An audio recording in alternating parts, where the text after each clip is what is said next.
nos amours, nos peines, nos haines, nos querelles. Pas de vacances, pas de dimanche, overbooké. Faut qu'il assure, toujours présent à l'appel. Pourtant il aimerait se faire un peu moins prier. Quand il descend là du ciel, ce sera pas toujours pour se marrer.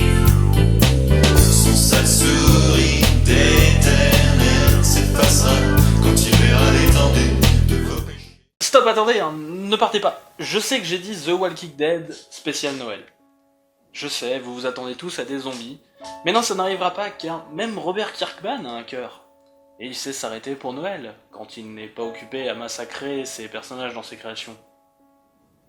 Le comics spécial Noël nous parle de Morgan Jones et de son fils Dwayne. Alors, non, pas ceux de la série télé, mais ceux du comics. Quoique leurs débuts sont un peu les mêmes, quelque part. En effet, Morgan et son fils ont rencontré le héros, Rick, au début de leur histoire, avant de se quitter, les deux membres de la famille Jones restant ensemble dans une maison barricadée, chopés aux voisins, parce que c'est pas la leur, il faut le rappeler. Le personnage n'était alors apparu que dans le premier numéro de la série. Il a pourtant eu droit au numéro 34 à 6 petites pages nous montrant comment il passe Noël. C'est ce que l'on appelle le spécial Christmas. L'histoire commence en nous montrant Papa Morgan taillant du bois en bûche pour le feu. D'ailleurs, toute ressemblance entre le personnage principal de la première saison des jeux Telltale et Papa Morgan est foutrement troublante, il faut l'avouer. Le père rentre ensuite, alors que le fils lui ouvre la porte. Les deux se plaignent du froid mordant, et le fils aimerait bien trouver des nouvelles bandes dessinées car il a lu tellement de fois les mêmes qu'elles ne lui plaisent plus. Notons au passage la petite autopromotion pas si subtile que ça, puisque la bande dessinée que le gamin lit, c'est aussi Robert Kirkman qui la scénarise. Et ça s'appelle Invincible et c'est trop bien. Le père lui dit alors d'ouvrir son cadeau.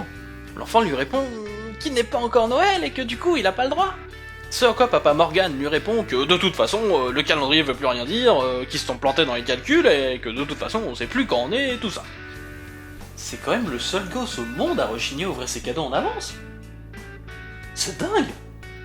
Notons au passage que le jeu des couleurs sur le manteau à fourrure du père lui donne un petit air de Papa Noël. Si ça, c'est pas de circonstance. En attendant, le petit ouvre son cadeau. Il s'agit d'une Game Boy, avec des piles et des jeux. Même que la Game Boy semble être trop vue de la forme une Game Boy Advance, ce qui est cohérent avec la date de sortie, qui est 2003. Ce qui est cool, parce que si c'était une Game Boy Advance SP, tu pouvais toujours aller courir pour trouver du courant pour réalimenter la batterie. Parce qu'il n'y a pas de piles là-dedans. Le père, bien sûr, lui conseille d'économiser les piles, parce que c'est chaud quand même d'en trouver en pleine apocalypse zombie et tout quand même. Hein. C'est à ce moment que le père se met à passer environ une page et demie de « Oh là là, la vie est pourrie quand même en pleine apocalypse zombie ».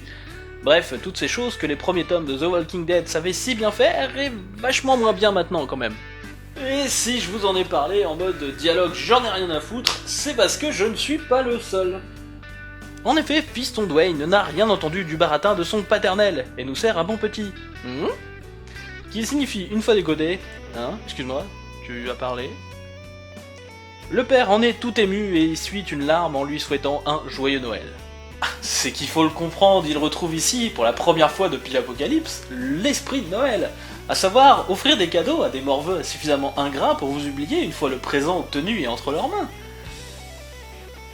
De quoi, ce n'est pas ça l'esprit de Noël ?